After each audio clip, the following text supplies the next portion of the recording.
Bienvenidos a una nueva conversación pendiente. Estamos a unos pocos días de la segunda vuelta de la elección crucial que tiene Colombia frente a dos modelos que creo que son bastante elocuentes, distintos, antagónicos y que representan dos modelos también de país muy distintos. Sin embargo, quienes eligen estos candidatos, por lo menos del lado en el que nosotros queremos que no llegue, que es el lado de Abelardo de la Espriella y el proyecto posturibista, nos hemos a veces desentendido de quiénes son esos 10 millones de votantes, de qué los mueve, de que son personas como nosotros, son seguramente padres, madres de familia, no merecen una condena social, de alguna manera hacen parte de nuestro país y creo que tenemos que empezar a conversar con ellos. Por eso hoy tengo el gusto de conversar con el doctor en Ciencias Humanas y sociólogo Alexander Gamba. Alexander, gracias por estar aquí en Conversaciones Pendientes. Muchas gracias por la invitación.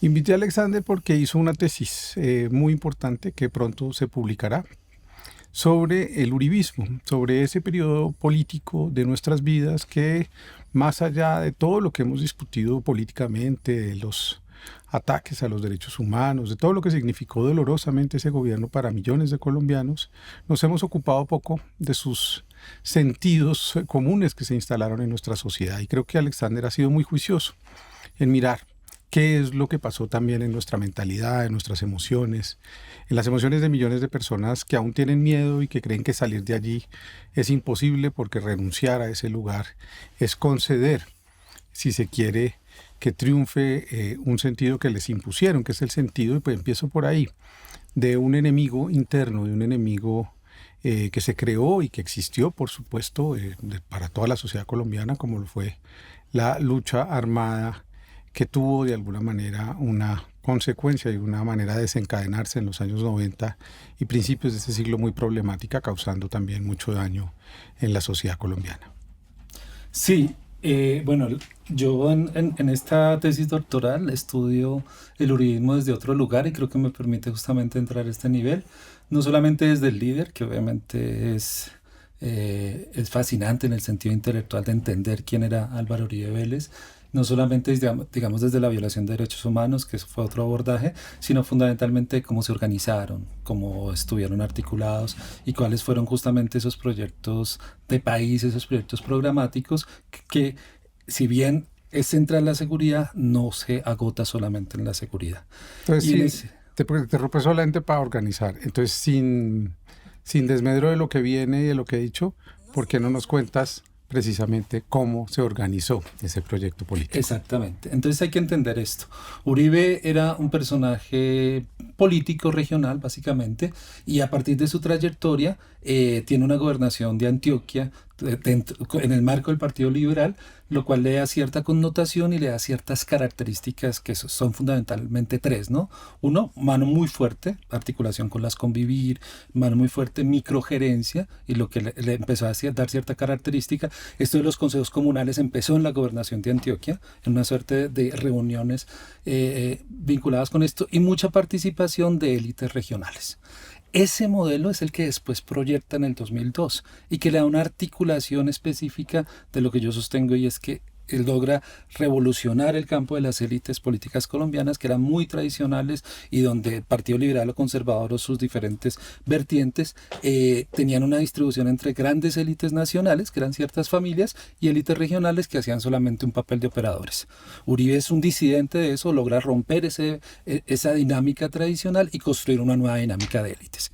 Y esa nueva dinámica de élites tuvo tres componentes fundamentales. Uno, empresarios, eso es bien importante entenderlo aquí. Ya el empresario no solamente es un aliado, no solamente es un poder fáctico, sino que entra en el seno del gobierno, empresarios antioqueños, cierta tecnocracia que él mismo recluta en universidades de Estados Unidos y de Gran Bretaña, y las alianzas tradicionales con las élites convencionales de los partidos grandes, Partido Conservador y toda esta amalgama de partidos, y además de mucho vínculo con élites regionales lumpenizadas, fundamentalmente vinculadas con el paramilitarismo, con el narcotráfico.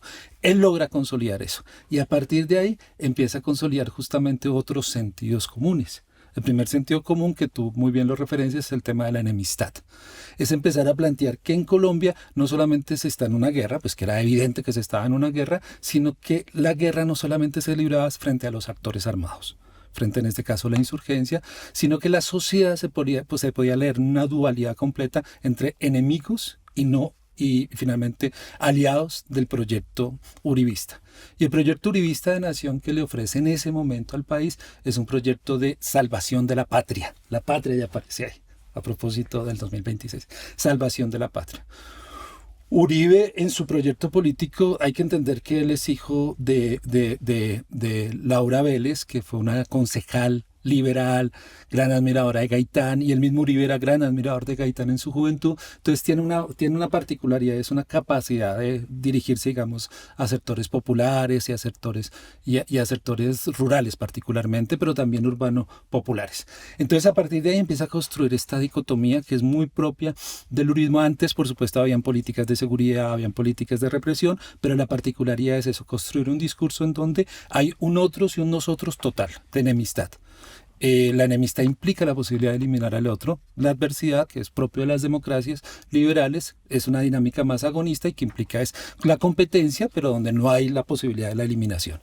Y en esta enemistad pues estaban la FARC, como le decía, los actores armados, pero también los idiotas útiles del terrorismo, que te acuerdas que ahí cabían desde las altas cortes hasta ONGs, hasta miembros de la comunidad internacional, y el resto, una cantidad de población a la que podía ser contingentemente enemigo. Y eso explica mucho en términos lógicos lo que significó los llamados falsos positivos o ejecuciones extrajudiciales. Entonces construye tres tipos de enemistad. Todos los proyectos de seguridad anteriores solo tenían un tipo de enemistad, que era el enemigo efectivo, que era el de las Fuerzas Armadas, y el de las Fuerzas Militares, perdón, o sea, las insurgencias, y los otros eran como represión en términos clásicos del Cono Sur, de las políticas de seguridad nacional. Uribe amplía ese espectro discursivamente y justifica finalmente que muchos de esos sectores de la sociedad que no estén con las políticas de seguridad, que no estén porque esas políticas de seguridad no las plantean solamente en términos técnicos, tiene una elaboración técnica, tiene unos formatos, sino las plantea como una horizonte de la nación. Y lo plantea en un punto dicotómico. O se suman a esto o la nación y el pueblo colombiano están en riesgo. La democracia está en riesgo y el país está en riesgo. Y ahí viene el segundo elemento. Entonces, si los otros son enemigos, ¿enemigos de qué? Y es enemigos de una forma de país, de una forma de nación y una forma de construir la sociedad. Esa forma de nación tiene que ver fundamentalmente con ciertos valores. Uribe, casi siempre nos quedamos con la lectura de la FARC, pero construye dos grandes núcleos él lo llamaba como sectores que estaban poniendo en riesgo ese proyecto de nación, que era un proyecto de nación de cierta ruralidad, muy vinculado a la idea del arriero antioqueño, muy vinculado a ese vínculo, una suerte de tradición colombiana que se podía estar perdiendo, y a partir de ahí entonces dice, los dos grandes enemigos en ese sentido de este proyecto no solamente son las FARC y todos sus idiotas útiles, sino también las élites bogotanas, y lo plantea las élites bogotanas porque han sido cómplices y han sido blandas con las políticas de seguridad y las políticas de guerra finalmente que nosotros estamos promoviendo, y que no solamente era para derrotar a las FARC, ese es el núcleo duro, no solamente era para derrotar a las FARC, sino era para defender un proyecto de patria, un proyecto de nación.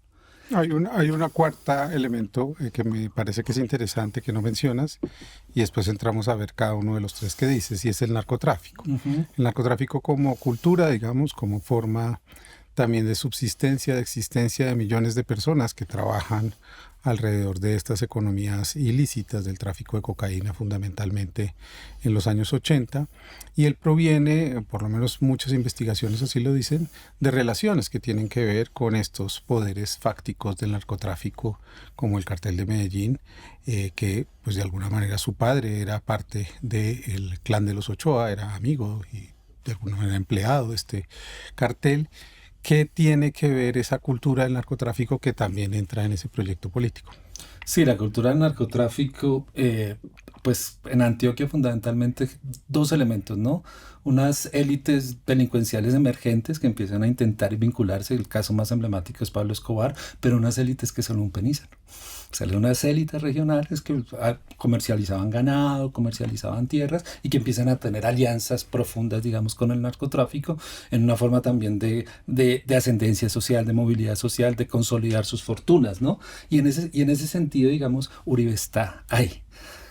Casos judiciales fue complejo, yo en la tesis busqué, hay por supuesto hay dichos que se dicen de expedientes que se perdieron, hay muchos reportes de prensa, digamos, de cercanía, pero lo que sí es cierto es que había un ecosistema, planteemos, un ecosistema de la política tradicional antioqueña en donde todos ellos se conocían y donde todos ellos hacían política en común. Entonces básicamente sí, los Ochoa estaban ahí, pero también estaba el proyecto político de Pablo Escobar que se llamaba Medellín sin Tugurios, que tuvo una connotación dentro del Partido Liberal, Uribe en ese momento en los 80 hacía parte del Partido Liberal, Mario Uribe, y pues gran parte, digamos, hay unos vínculos difíciles de ver, pero que son evidentes en términos de un ecosistema político en donde ellos tenían relaciones, habían vínculos muy específicos familiares, de negocios y políticos. Entonces, además de toda esta amalgama, tenemos claramente ese doble movimiento, ¿no? Narcotraficantes que intentan entrar a la política, el caso más conocido, pero no es el único, es Pablo Escobar y Leder, pero también élites políticas, élites locales y regionales que empiezan a hacer muchas alianzas con el narcotráfico y después con el paramilitarismo. Entonces una lumpenización de ciertas élites. Básicamente es eso. Y por ahí está Uribe, muchos de sus aliados políticos es así. No se nos olvide que lo que se conoció después como la parapolítica, ya cuando llegó al gobierno, en donde cerca del 30% del Congreso fueron presos, no lo digo yo, lo dice la Corte Suprema de Justicia, fueron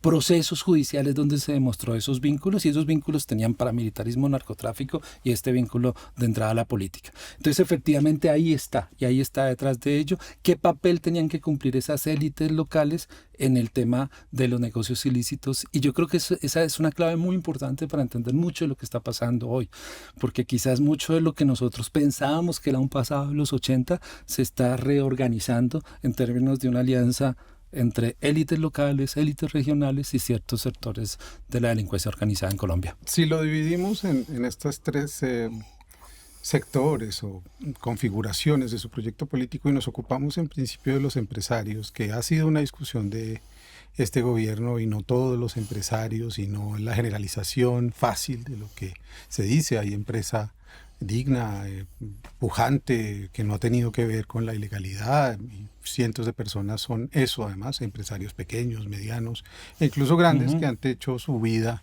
lejano a estas componentes. Sin embargo, la organización del proyecto paramilitar de las Convivir se hace desde el empresariado, desde el empresariado antioqueño, mucha parte, y eso lo demuestra, por ejemplo, en la investigación de Diana Salinas en el libro El Parqueadero Padilla. Cuando se encuentra la contabilidad, se encuentra unas transferencias de recursos por parte de estas empresas con nombre propio.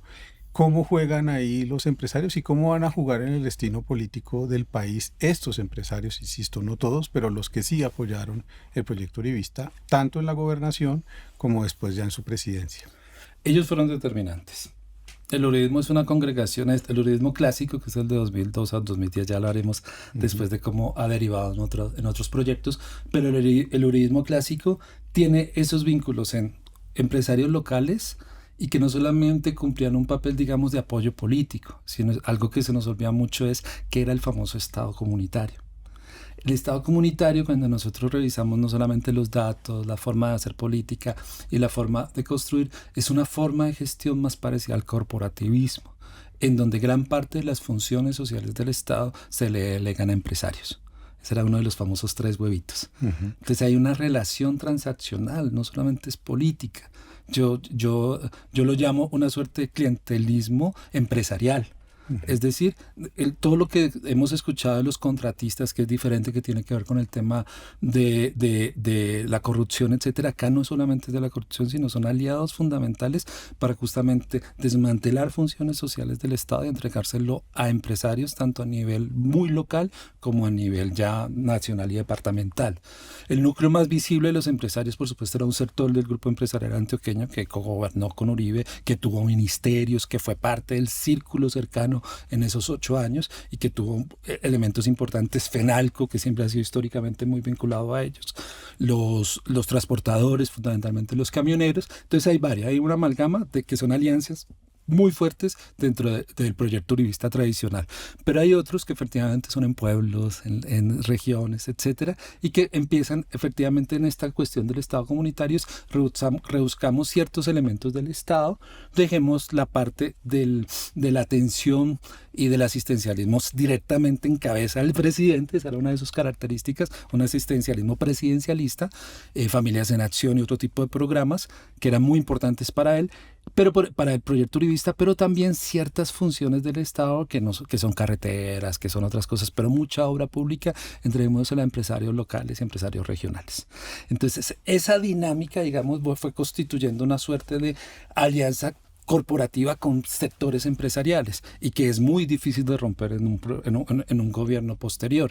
Es decir, porque hay unas alianzas específicas transaccionales en donde los empresarios no solamente cumplen un papel de contratistas, que eso es legítimo, eso es legal, que ganan una licitación, sino se convierten en aliados de un proyecto político e instrumentalizan al Estado para construir sus propias fortunas, ¿no? Y eso crea también una nueva clase de gente en Colombia, de personas, de grupos que empiezan a constituirse como empresas que sirven para hacer transacciones entre el Estado y lo privado, que son lo que llaman los contrataderos o quienes licitan, quienes se vuelven expertos en esto, y eso crea también una riqueza en una clase media aspiracional que empieza a tener unos privilegios pues que antes no tenía de la misma manera, o por lo menos en las dimensiones de estos grandes contratos que se empiezan a hacer, muchos de ellos pues que terminan en grandes hechos de corrupción, pero muchos otros pues por supuesto no, porque las dimensiones son menores. ¿Cómo lees ese fenómeno que se empieza a crear ya a partir de la presidencia de Uribe con esta clase emergente que empieza a capturar recursos y rentas del Estado para crecer también de alguna manera socialmente? Hay una concepción económica que básicamente es una transacción y todo, pero una concepción profundamente política. Es una estrategia pues que no es nueva, que el corporativismo es propio, digamos, de los modelos fascistas clásicos del siglo XX y que tiene que ver fundamentalmente de construir un capitalismo más corporativo, mucho más de corporación, de ciertas dinámicas, en particularmente con los empresarios. Y eso, por supuesto, económico genera nuevas burguesías locales, burguesías regionales, pero sobre todo, que me parece que es central para el momento actual, genera ciertas redes políticas muy fuertes, porque ellos empiezan a entrar a ser parte, digamos, de las estructuras básicas de lo que es el uribismo y después va a ser la nueva derecha. Entonces son estructuras políticas con capacidad económica, con capacidad de empleo, si se quiere brindar, de decir que se ofrece empleo, capacidad de incidencia en el Estado y que son núcleos que se establecen primero en Antioquia, el eje cafetero y que después se expanden a gran parte del país, sobre todo en la región andina. Entonces yo en algún momento en unas conferencias en estos días a propósito de la coyuntura electoral decía, mire, aquí estamos enfrentados dos proyectos muy interesantes porque uno construye su poder a partir de la organización comunitaria, a partir de la organización sindical, a partir de los partidos políticos de izquierda, que finalmente es el progresismo, y otro está construyendo su poder a partir de estas estas dinámicas empresariales locales, regionales y pues bueno, lo más grande a nivel nacional también, por supuesto, digamos como el GEA, que es un grupo empresarial de Antioquia, pero que ya tiene proyección nacional. Y ahora el grupo Gilinski, que entra en juego de manera muy abierta. Entonces estamos hablando de dos lógicas de organización enfrentadas políticamente, porque no solamente, lo que estoy diciendo es, los empresarios no solamente entran al juego político del uribismo en esos 8 años para enriquecerse. Uno puede tener connotaciones y lo hacen legal, bien, listo, no hay problema. Y no solamente para corrupción, sino fundamentalmente para articular un proyecto político y les sirve al uribismo para consolidar unas bases regionales mucho más fuertes de clases medias y medias altas que logran gobernar gran parte de muchas regiones. La segunda estrategia que mencionas entonces, fuera de lo empresarial, tiene que ver con el tema político, digamos, de derrumbar y de tener otros enemigos distintos a solo las FARC y solo la amenaza, digamos, de las guerrillas, que es un combate contra las élites bogotanas, digamos, ciertas élites centrales que habían gobernado en gracia y discusión el país. En todo caso podían venir de otros lugares, pero se articulaban a los poderes fácticos que habían acá, a los viejos liderazgos liberales o conservadores, y eso iba funcionando hasta que él decide quebrar eso. Lo que uno no termina de entender, pues porque la política es dinámica, es cómo entran esas élites también a su gobierno y también de alguna manera se plegan, por lo menos durante esos 8 años, a ese nuevo sentido común que además me parece que defiende algo que hoy está en juego, y es que ellos de alguna manera le dan ese cariz o esa, digamos, esa forma de decir que ahí es donde está el país decente, lo que vamos a conocer como la gente de bien, frente a los demás que no son gente de bien, que no merecen lo mismo. Sí, ahí hay dos niveles, ¿no? Un nivel eminentemente discursivo y que retóricamente construye una historia, y una historia que llega fundamentalmente a sus bases sociales. Y esa historia básicamente es eso. Yo y mi grupo cercano somos gente emprendedora, somos gente trabajadora, somos los arrieros, si se quiere, que nos estamos proyectando al resto del país, y estamos enfrentando a estos enemigos insurgentes, pero también a estos que han sido blandengues, por ponerlo en una expresión coloquial. Pero en la práctica no era así, porque en la práctica cerca del 30% de su gabinete fue de estas élites tradicionales. Entonces, de todas maneras, una cosa era el discurso, que era muy convincente para las élites, y que para las bases, antiélites, y otra cosa, la transacción convencional para configurar sus gabinetes. Y en sus gabinetes, efectivamente, estaba esta élite empresarial antioqueña, que cumplió un papel bien importante en su círculo más cercano, estaban estas élites regionales, pero también estaban las élites nacionales, que les dio un lugar a los partidos políticos tradicionales. Entonces es un discurso que es muy importante para movilizar sentimientos anti-establecimiento, sentimientos. Nosotros somos representantes de una antiélite, y una antiélite no progresista, sino emprendedora, aspiracionista, de valores conservadores. Básicamente es eso. Entonces en la práctica no funcionaba así, y eso va a tener problemas un poco después, según alguna de las hipótesis del momento actual que estoy trabajando. Voy a adelantarla muy sencillo. Yo sostengo que el proceso que estamos viendo con Abelardo de la Espriella, y que tuvo su antecedente anterior con el proceso de Rodolfo Hernández, tiene un momento de quiebre, que es el plebiscito de 2016. No solamente por verlo en términos electorales, que es una beta interesante de ver dónde votó la gente y si hay una coincidencia. La coincidencia no es tanto la elección de Duque, sino la elección del plebiscito frente a Rodolfo, y de Rodolfo frente a Abelardo en primera vuelta. El plebiscito es el mismo mapa de Abelardo, y cambia con Rodolfo en primera vuelta, que Antioquia vota por Fico, pero si agregamos sería el mismo mapa, al menos departamental. Toca mirar municipalmente si se comportó así, no he visto todavía los registros, pero hay que mirarlo. Pero ¿qué fue lo que pasó en el 2016? Que eso me parece clave en esto. Que Uribe ya no tenía esas élites tradicionales, porque no estaba en el gobierno, le quedaban muy pocos aliados, y era el núcleo duro del uribismo, que yo sostengo que el uribismo tradicional de Uribe, sin la alianza con las élites tradicionales, es un proyecto regional. Así es sencillo, un discurso nacional, pero en la práctica un proyecto regional. Y el uribismo, fundamentalmente de Antioquia, el eje cafetero. Y el uribismo tiene que abrir una nueva beta de alianzas.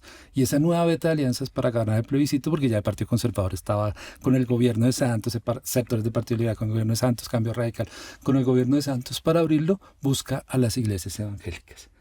Y con esas que ya tenían un papel en el uribismo, pero un papel secundario en el clásico, no era en el centro. Y les da, y los ponen en el núcleo duro para poder ganar el plebiscito. Y le funciona, lo gana. ¿Qué pasa? Que cuando ganan el poder en 2018, replica la experiencia de 2002 y replica la experiencia de 2006, y es hacer coalición con las élites tradicionales. Y creo que ahí empieza a haber una fisura muy fuerte entre ese sector mucho más de derecha, de derecha fuerte, derecha con valores mucho más conservadores, y que recoge ese sentimiento antiestablecimiento del origen uribista, y que en la práctica pues se veía. Duque fue un gobierno de coalición de partidos tradicionales y el uribismo, o sea, tuvo esa connotación. Entonces ahí empieza una fractura, interesante de una nueva derecha que empieza a emerger. Esa es como una hipótesis que estoy sosteniendo frente a eso.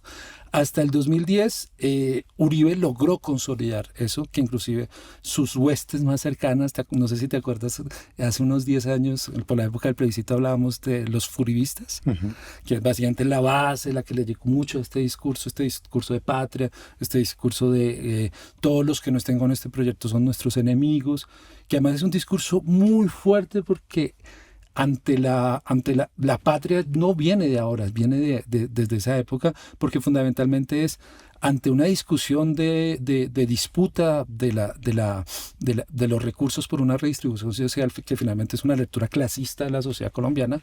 Ellos plantean, acá el tema no es de clases, acá el tema es de patriotas y no patriotas. Acá el tema es de quién de verdad porta los valores de la patria, los colores, el amarillo, etcétera, y quién no. Y los otros están dividiendo el país, y nosotros lo que estamos planteando es quién es patriota, quién no es patriota, quién pertenece. En su momento, la lucha contra las FARC les daba esa cohesión y fue fundamental. Y paulatinamente fueron metiendo otros valores del sentido común que se fueron adquiriendo a lo largo de la década de 2010. Entonces sí, yo considero que esa doble dimensión de tener muchas alianzas con las élites tradicionales, pero por el otro lado tener un discurso muy antiélite y proyectarse como outsider y como plan de renovación, le servía mientras el líder absoluto era Uribe.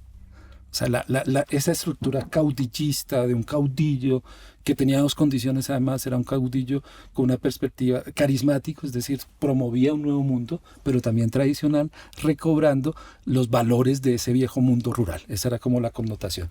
Y esa doble connotación de articular todo ese proyecto a partir de un caudillo le permitía al uribismo tener esas contradicciones.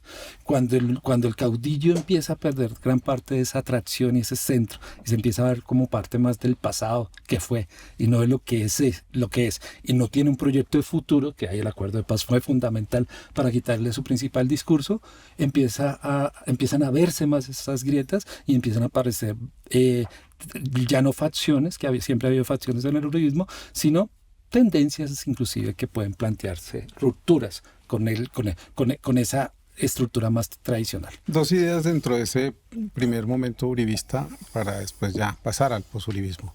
La primera, ¿por qué crees que toda esa sociedad que abrevó en ese gobierno y que después de alguna manera iba a continuar el de Juan Manuel Santos a pesar de la ruptura? Porque ahí también hubo poder del uribismo, digamos, que se dividió, que se desprendió de la nave nodriza. ¿Por qué crees que hoy, 20 años después, defiende la Constitución con tanta fervor y en ese momento se viola la Constitución, se rompe el sistema constitucional colombiano, se rompen equilibrios de poderes fundamentales que van a servir para cooptar poder, quién elige a quién, en fin, esto estaba diseñado de una manera y al romper la Constitución para una reelección, pues también tenemos esos problemas derivados, es de esa violación a nuestra Constitución? Y la segunda, ¿por qué crees que la sociedad de alguna manera abrazó esa idea de un padre violento, religioso, como una especie de sentido común que nos persigue hasta hoy? ¿Por qué crees que eso se movilizó dentro de nosotros con tanta ascendencia? Entonces, lo constitucional y lo patriarcal y lo religioso. Bien. Es una cosa muy interesante, Juan, porque mira que el uribismo prometía una reestructuración completa de la sociedad. Y efectivamente pese a que tenían mayorías en términos de encuestas y electorales, tenía todavía muchas transacciones pendientes con los poderes fácticos y reales de Colombia. Eso no se cambia de todas maneras, una estructura de élites de 200 años, así tengas mucha fuerza, mucha capacidad y mucho ahínco. Entonces tuvo que empezar a negociar. Y en ese empezar a negociar fue perdiendo, digamos, ese propulsor transformador. Se enfrenta a un proyecto que vuelve a plantear la transformación profunda de la sociedad, como finalmente ese proyecto progresista, y finalmente, ¿dónde te ubicas tú en términos discursivos? Tienes que ubicarte en otro lado, porque ya la disputa del cambio no es la tuya. Ellos ofrecían un cambio conservador, pero ofrecían un cambio. Y la disputa, y entonces reculan hacia la conservación nuevamente y se vuelve más que un proyecto transformador, que era una transformación derecha, en un proyecto reaccionario. de conservación, de lo que de mal que viven en el viejo régimen, inclusive la Constitución del 91, aunque yo creo que la defensa es solo discursiva, pero bueno, eso hay que verlo porque lo que están planteando el candidato actual implica reformas constitucionales, pero en términos discursivos, más allá de que la Constitución del 91 creo que tampoco les es muy cómoda, a Uribe no le era muy cómoda la Constitución del 91, él quería cambiar muchas de las cosas de la Constitución del 91, es un lugar en donde la confrontación los haya más cómodos, de decir nosotros entonces ahora somos los defensores de la institucionalidad. Entonces creo que es un recurso retórico de entender dónde nos movemos si esta gente de alguna u otra manera, la izquierda, logró monopolizar el escenario del futuro y el escenario del cambio. Entonces nosotros dónde nos ubicamos. Entonces sí es una típica reacción de defender lo ya constituido, donde mal que bien, con eso ganaron 3 elecciones, con eso ganaron el plebiscito, con eso hicieron cambios institucionales profundos de la sociedad colombiana. Entonces es un marco normativo que no les gusta mucho, pero que finalmente saben moverse ahí. Y en relación por qué la sociedad colombiana, mira, o parte de ella, ¿no? O parte de la sociedad colombiana, mira. ¿Qué fue lo que tocó? Sí, hay 2 elementos profundos, ¿no? Hay un elemento de las élites tradicionales empezaron a tener una desvinculación muy profunda con los sectores populares. El Frente Nacional, eso lo digo ya en la primera parte de la tesis, el Frente Nacional, pues que fue un modelo exitoso para lograr un acuerdo entre esas élites, dejó por fuera al pueblo, y eso no es carreta, o sea, dejó por fuera al pueblo, salvo el intento de Carlos Lleras, y cuando estoy hablando del pueblo no estoy hablando de la izquierda, es que no se disputaron un discurso de hegemonía del pueblo. Fue una cuestión literalmente de arriba y que de vez en cuando con la Napo, que de vez en cuando con Carlos Lleras, de vez en cuando con Camilo, volvía a aparecer el pueblo, pero de una manera no capacidad de disputar el poder, lo más cercano fue la Napo, ¿no? Entonces esa parte, digamos, de disputa del sentido común de la sociedad, del pueblo, de disputa de la hegemonía de los sectores populares, quedó solamente en un ámbito clientelar y transaccional. La política se restringió al ámbito transaccional y clientelar de los 2 partidos tradicionales, donde además no había muchas diferencias, claro, habían matices, pero básicamente era un partido, guardar las proporciones, es un mini prismo que hubo en términos de México, que hubo en Colombia. Entonces, ese espacio, digamos, de acudir al pueblo quedó vacío. Las guerrillas fueron incapaces de también mover eso, aunque lo tenían discursivamente. La izquierda era muy marginal durante ese tiempo y los movimientos sociales estaban en proceso de reconstrucción. Uribe logra llegar a eso. Yo creo que esa es la gran diferencia. A través de lo de la alianza de las élites regionales, pero con el discurso de una población rural, trabajadora, ciertos valores que inclusive trascienden al campo y se llevan a sectores más periféricos de las ciudades, logra tocar valores intrínsecos de la sociedad colombiana. Y a partir de ahí hay una identificación de ciertos sectores populares. Por eso creo que lo del progresismo es tan impresionante, porque logra romper eso. Bogotá era uribista. A mucha gente se le olvida que Bogotá era muy uribista en los 2 gobiernos y que se logre romper eso y que los sectores populares empiecen a plantear otra dinámica de sociedad y que seguramente son conservadores, pero le dan más importancia a muchos de nuestros sectores subalternos y populares, le dan más importancia ahora a la distribución social de la riqueza que a sus valores propios conservadores. Eso es muy interesante. Entonces eso logra hacer Uribe, pero también tiene un relato profundo y es el tema de la guerra. O sea, la guerra, Uribe construye no solamente un accionar de guerra a través de las políticas de seguridad democrática, a través del Plan Colombia, a través de las acciones militares, sino construye un relato de guerra. Y ese relato de guerra se vuelve muy potente para meter a gran parte de la sociedad en eso. Hay un elemento bien interesante. Muchos de los que en su momento apoyaban al uribismo no compartían el proyecto conservador. Yo diría que eran más ciertos sectores de las clases subalternas y altas, y las clases medias no, pero decidieron apoyarlo y apoyaron al uribismo en determinados momentos, fundamentalmente en pos de la seguridad, en pos de ganar la guerra. Hacer como ese sacrificio. Sacrificamos inclusive muchas de las cosas de la democracia, muchas de las cosas por ganar la guerra. Entonces fueron como 3 elementos fundamentales y un contexto internacional muy favorable. O sea, el tema para él de tener el apoyo pleno de Estados Unidos para esos procesos.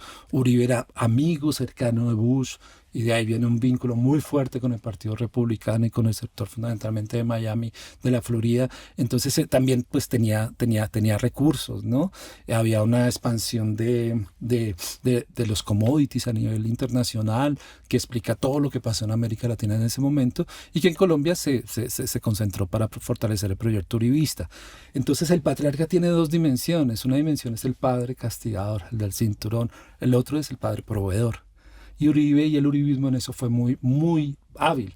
O sea, estamos hablando de más de 300 consejos comunales que organizó sábado a sábado y donde fundamentalmente cuando yo me puse a mirar muchos de ellos, a mirar muchos de los documentos que se hicieron, y finalmente el punto era, aquí yo soy el padre proveedor.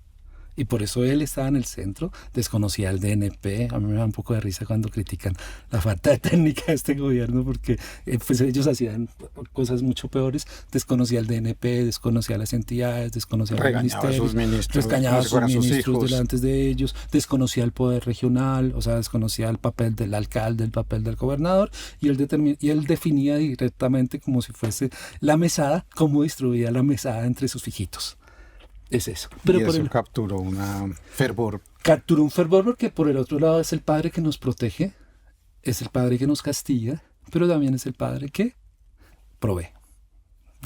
Entonces toda la dinámica de Familias en Acción, que finalmente es muy diferente, digamos, a Brasil, porque también había políticas esas políticas de subsidios a los pobres hubo en Brasil, aquí tenía otra connotación muy diferente, ¿no? Una connotación, por el otro lado, a diferencia de otras élites nacionales, Uribe le jugó a organizar a sectores subalternos y organizarlos en términos bastante reaccionarios.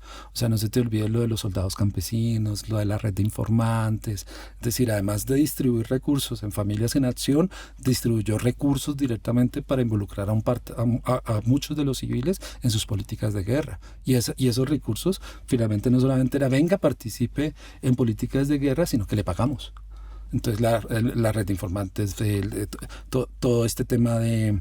Volver a la sociedad informante ya era un exactamente. Sentido. Entonces movilizas toda la sociedad frente a un enemigo común. Pero también nos vuelve enemigos. Exactamente. Y eso es uno de los peligros gigantescos porque efectivamente la discusión y el tema... yo recuperé mucho a una socióloga que admiro muchísimo colombiana que se llama María Teresa Uribe de Hincapié, que ya es más maravillosa. Ella estudia el siglo XIX. Ella dice algo que a mí me generó mucho ruido cuando estaba haciendo la investigación, y dice, las identidades políticas en Colombia no la han definido ni el centralismo, ni la religión, ni nada. Eso ha sido secundario. Las identidades políticas en Colombia en el siglo XIX las definieron las guerras civiles. Y las guerras civiles definieron cuáles eran tus identidades políticas frente a un partido o el otro. Y eso fue, ella estudia las palabras de la guerra y estudia dos cosas, la retórica, que son todos estos discursos bien estructurados, y la poética, que son las emociones que se mueven, fundamentalmente odio y miedo, en el siglo XIX. Y entonces esas son ya cosas estructurales de la cultura política colombiana, donde las identidades políticas se han construido muy en términos de bandos armados. Y este señor, que por eso repetía, no es un aparecido, es un político profesional, hijo de una política profesional, que conoce la historia de Colombia, un gran conocedor de historia de Colombia, que era riguroso en la lectura, sabía eso. Uh-huh. Y conocía eso. Conocía que había que mover esas emociones para construir bandos. Uh-huh. Hablamos entonces de un posuribismo que comenzaría con Santos, seguiría con Duque y por supuesto tendría una gran quiebre con el presidente Gustavo Petro en estos 4 años que están terminando.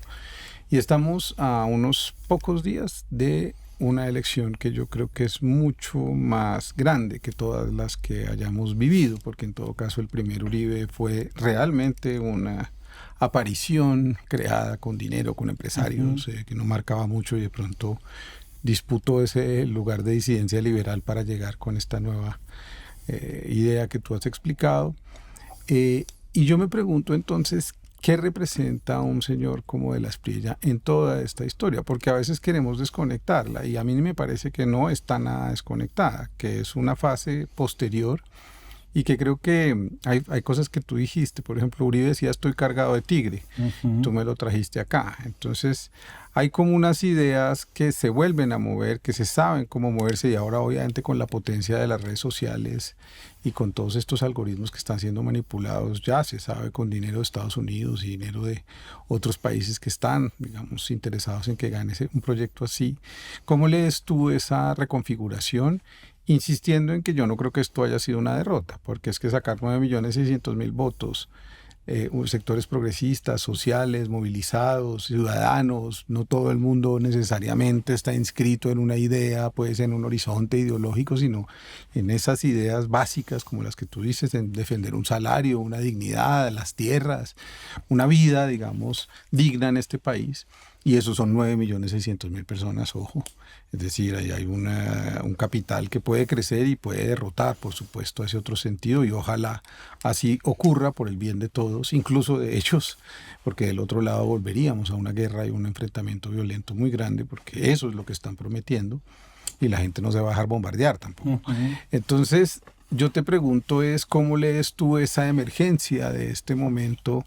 Y me interesaba hacer esta historia y recuperar tu tesis, es porque si no comprendemos eso para leer el momento actual, creo que nos instalamos, es como si hubiera habido una aparición de lo que él quiere vender, que es un outsider, que no lo es para mí. Claro, hay que entender varias cosas. Discursivamente hay muchos elementos en común. Esto recién llegaba yo acá a tu estudio, te planteaba, ¿no? Recordé en estos días que la frase estoy cargado de tigre. Y bueno, esto de usar animales para las campañas ya lo usó Milei, se está usando en las campañas, pero el tigre, ¿no? Ahí hay un vínculo fundamental. Entonces yo creo que efectivamente sí podemos hablar de un posuribismo. El posuribismo sostengo yo que empieza más o menos en 2016. Esta alianza en el plebiscito de la que ya hablamos le genera a Uribe ganar, pero a su vez generar una tendencia que antes tenía alianzas con los partidos cristianos, pero no era con los movimientos cristianos evangélicos, pero no eran centrales en su gobierno. Ahora ellos se vuelven una fuerza política determinante. Realmente ganaron el plebiscito, literalmente. Como en muchos lugares de América Latina. Como en muchos lugares de América Latina, fundamentalmente en Brasil. Entonces, ese es el primer elemento. Hay un nuevo actor que entra con muchísima fuerza y que tiene capacidad de disputarle la dirección política de la derecha en Colombia. Eso es lo primero que pasa. Segundo, hay un líder alicaído. No solamente por su edad, sino por los procesos judiciales, por la condena de su hermano. La condena de su hermano. Empieza a perder poder y ojo, el patriarca se debe volver... es una imagen que es imbatible, ¿no? En teoría es todopoderoso, tanto de proveer como perder el Estado. En los dos gobiernos de Santos fue duro para el uribismo, si bien estuvieron en la oposición y ganaron el plebiscito, fue difícil para ellos. Y el proceso de paz. Entonces eso desvirtúa gran parte, digamos, de toda esa construcción tan fuerte que había tenido el uribismo, que fueron varios elementos que le fueron dando duro a esa figura, que ya es un político importante, sigue siendo un político importante, pero no es el patriarca de la derecha. Esa es una diferencia fundamental. Uribe ya no es el patriarca de la derecha y ya no marca todas las pautas de la derecha. Ahora bien, que tiene vínculos obvios con la derecha y que Abelardo tiene vínculos con él, obvio, y que le pidió el visto bueno a él, obvio, pero hay otra dinámica. Y en esa otra dinámica sí tendríamos que pensar en nuevas variables. Una de las primeras es que tiene una capacidad esta nueva derecha no solamente de sembrar sobre las bases uribistas, que se las traga, fundamentalmente sobre la estructura política, los operadores políticos se las traga, empresariales, sino que empieza a llegar a otros sectores que creo que es el momento de la disputa, y son clases medias urbanas empobrecidas. Y esas clases medias urbanas empobrecidas empiezan a llegar a través de dos dinámicas. Uno, las iglesias evangélicas, que empiezan a ser muy importantes para hacer política, no todas por supuesto, sino un sector de las iglesias, la que dirige Sara Castellanos, por ejemplo, la que dirige, aquí anoté, Misión Carismática Internacional, digamos, es fundamental en este proceso. Empieza a hacer esos procesos, empieza a ser muy importante esas dinámicas, pero lo otro, que ya es muy novedoso, que sí es muy propio de las nuevas derechas en el continente, y yo me atrevería a decir en el mundo, es el de llegar al ciudadano que no tiene ningún vínculo organizativo. Y que inclusive no tiene ningún vínculo. Yo soy sociólogo y para mí es un reto, no tiene ningún vínculo de socialización. Nosotros en la sociología siempre decimos la clave es la socialización, pero ¿qué pasa con este ciudadano que trabaja en casa?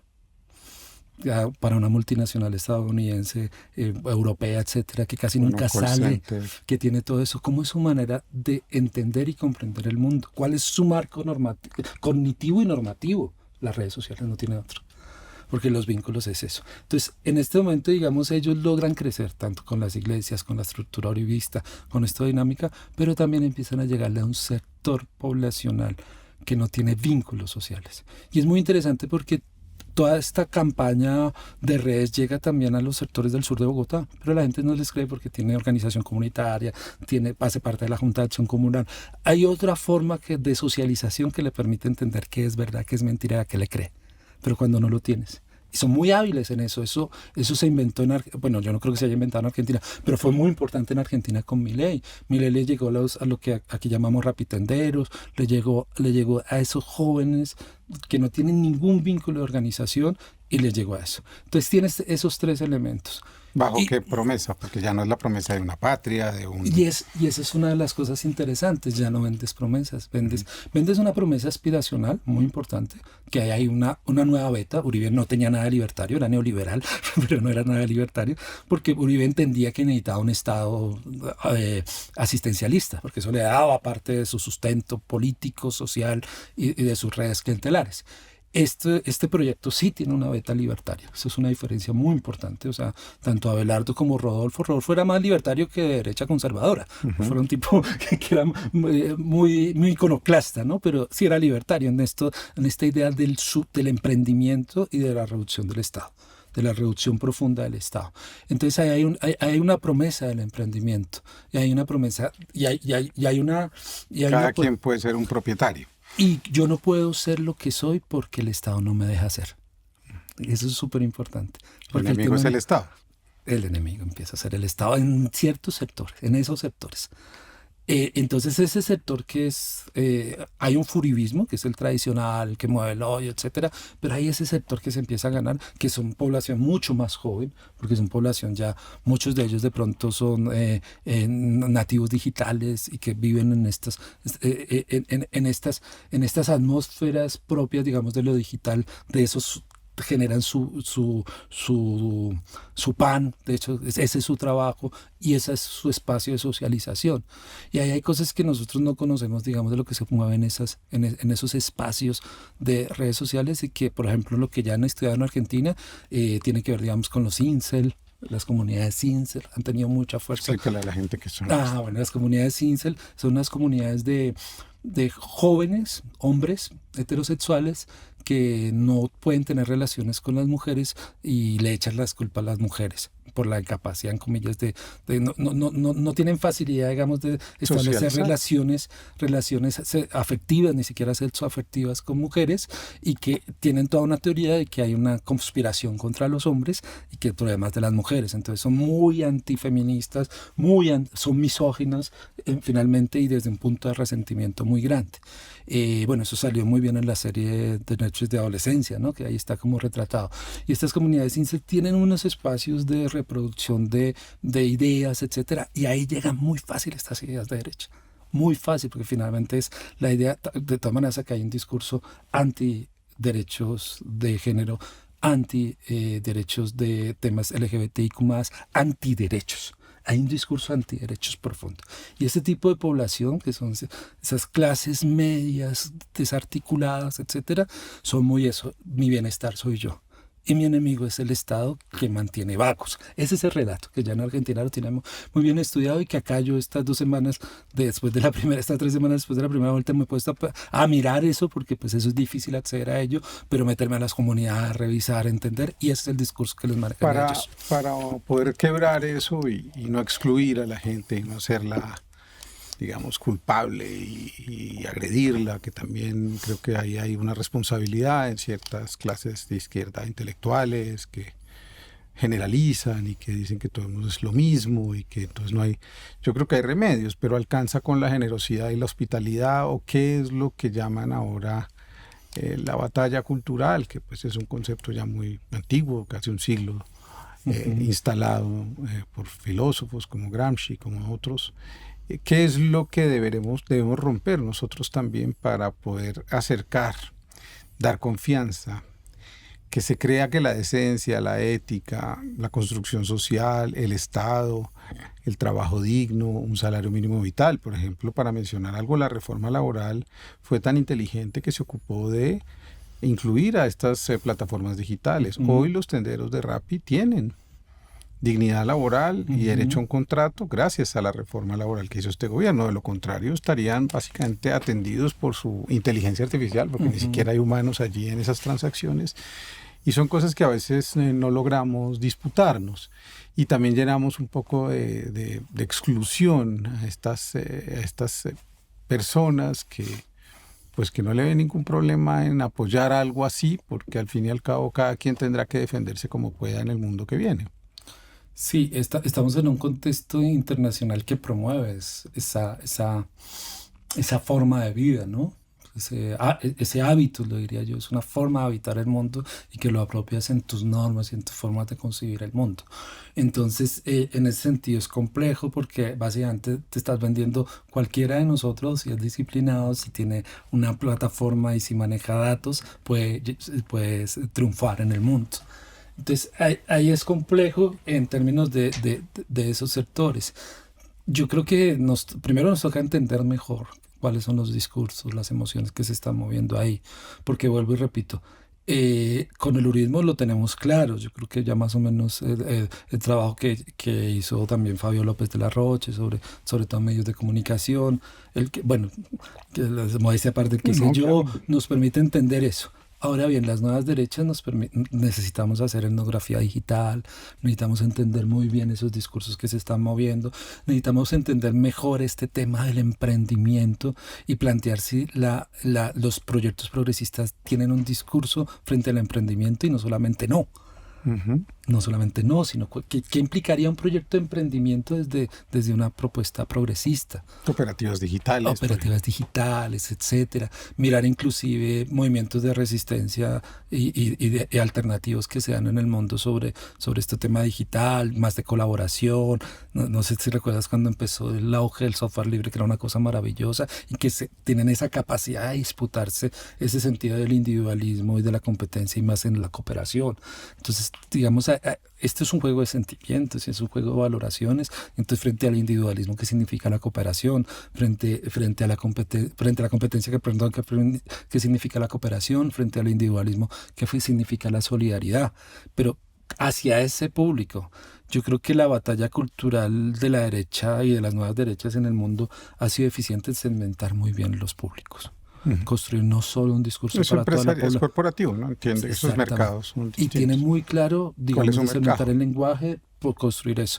Y yo creo que los proyectos progresistas tienen que hacer un esfuerzo sin caer en lo corporativo de entender esas diferentes capas de la sociedad, no solamente en clave de clases, que lo hay, sino también de intereses específicos que pasa también, digamos, por lo generacional. Hay unas rupturas generacionales que, por ejemplo, lo que ha pasado en la campaña en estas ya casi 3 semanas ha sido muy interesante, como entra también la misma dinámica de la campaña, lo ha entendido, ¿no?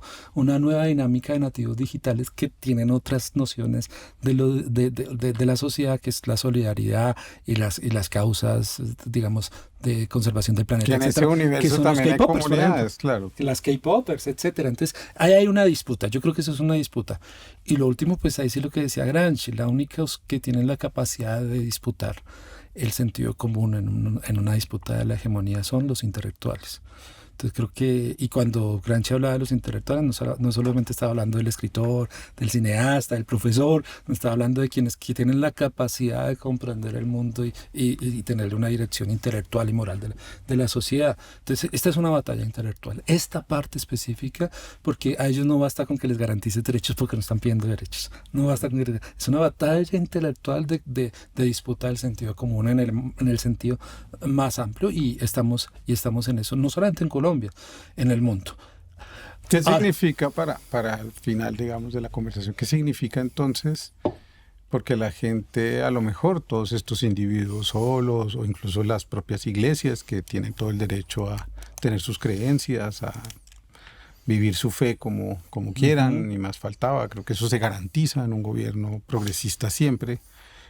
¿Qué es lo que no se dice? Y lo que no se dice es que cuando llega uno de estos representantes, también es un individuo y también gobierna bajo una lógica absolutamente eh, propia, y eso quiere decir llevarse al que sea por delante si no le gusta lo que se le opone o lo que se le exige o lo que...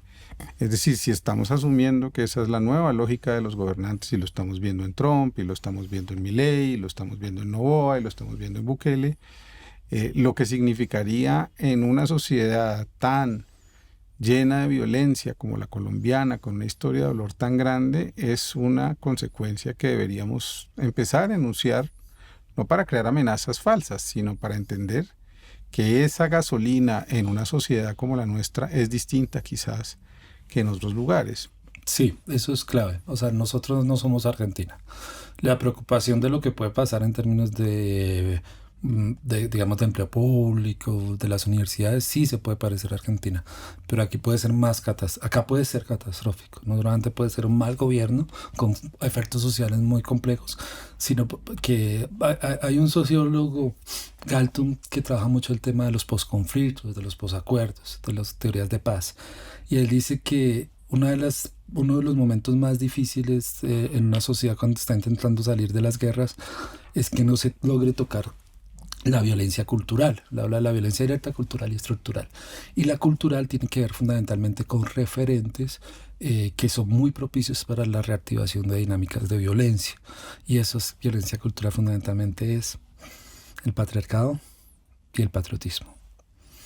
Entonces, creo que la sociedad colombiana tiene una, y no digo en general el público, sino los que tienen la función y la responsabilidad de dirigir políticamente a la nación, de ser intelectuales de la nación, tienen una responsabilidad muy grande, y es que con todos los problemas que tengamos sobre el posacuerdo, sobre la paz total, estábamos saliendo del viejo conflicto armado, estábamos saliendo de la vieja confrontación de que la violencia era esencialmente política, y estábamos entrando a otras dinámicas de violencia que también tienen que ser tratadas, pero tienen otra dinámica porque es por recursos, es por esto.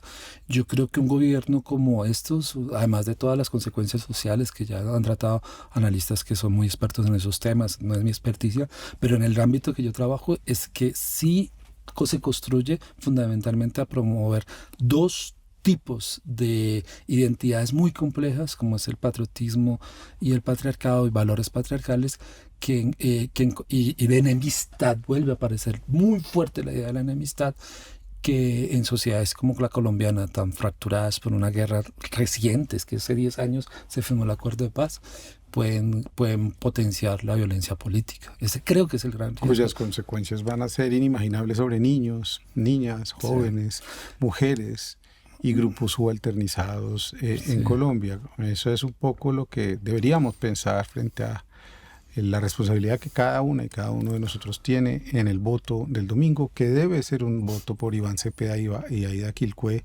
no solo por ideología, sino por el sentido de un país y de unas palabras que nos están invitando al acuerdo y no a lo contrario, que es a seguir volviéndonos enemigos unos de otros. Creo que tenemos que volver a creer en eso que creen las iglesias, las congregaciones, las comunidades, las familias conservadoras, liberales. Todos queremos poder llegar a acuerdos. Nadie quiere violentar, pegarle al niño porque se portó mal o agredir al joven porque cometió un error o una falla, sino todo lo contrario, y creo que esa es la invitación. Yo quiero que termines entonces con esperanza, porque nos dedicamos a analizar el fenómeno porque me parecía interesante comprenderlo y que la gente que nos ve lo comparta y pueda entender qué es lo que estamos jugándonos también como sentidos políticos, emocionales, sensibles, que creo que son importantes de ir desbrozando, insisto, no para condenar a nadie ni para decirle que es portador del mal, sino para todo lo contrario, para que nos llenemos de razones, como decimos aquí en Conversaciones Pendientes. Sí, yo creo que la sociedad colombiana tiene una conversación pendiente de valorar un poco más lo que hemos logrado con el acuerdo de paz. Yo creo que ese es el núcleo duro, y yo creo que hay muchas cosas que defender, el salario mínimo vital y todo, pero no podemos perder de vista que el acuerdo de paz sigue vigente. Con un gobierno de extrema derecha implicaría un retroceso de décadas. Y las implicaciones y a veces tendemos a ser tan negativos que no vemos cosas muy interesantes, que pese al brote de nuevas violencias, la violencia política se ha reducido a un punto mínimo en la sociedad colombiana. Es mínimo cuando hace 2 décadas era el centro de la disputa.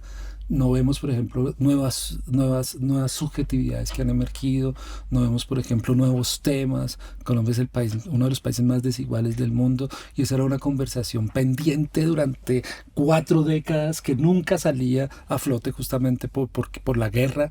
Entonces creo que mi mayor preocupación fundamental con esperemos que no, el eventual triunfo de un gobierno de ultraderecha es esa, ¿no? Que vuelve a emerger los viejos demonios que surjan en la sociedad colombiana. Que son demonios. Y son demonios. Pero la esperanza, sí, aquí vamos planteando. Los que estudiamos estos temas de derechas, élites, guerras, etcétera, que es como mi tema, cuando empezamos a ver de mediana duración a Colombia, empezamos a plantear una dinámica de esperanza.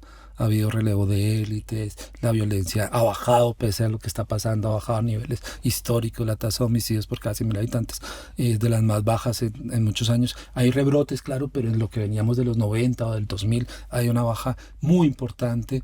Hay un florecimiento de organización social, organización popular, que eso es muy importante en la época de la posverdad, en la época de los fake news. Es muy interesante eso.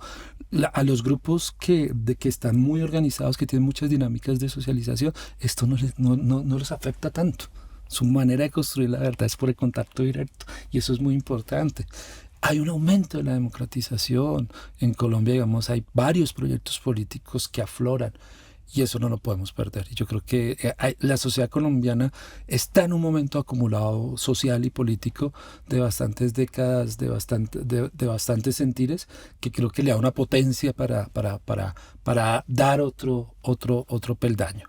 Y sin lugar a dudas, yo creo que un segundo gobierno progresista, con una persona con unas características diferentes, que eso también da un poco de molestia cuando dicen que Iván va a ser la marioneta de Petro. Nada que ver, esas son trayectorias políticas propias, serias, con cierto rigor, con cierta disciplina, e inclusive viendo todo lo que ha significado esta campaña por ejemplo, de la interpelación de las clases medias urbanas y todo. Creo que puede ser un gobierno que permita como lo ha planteado el candidato, un gran diálogo nacional, que es lo que necesitamos para consolidar de verdad, ahora sí, salir de las guerras.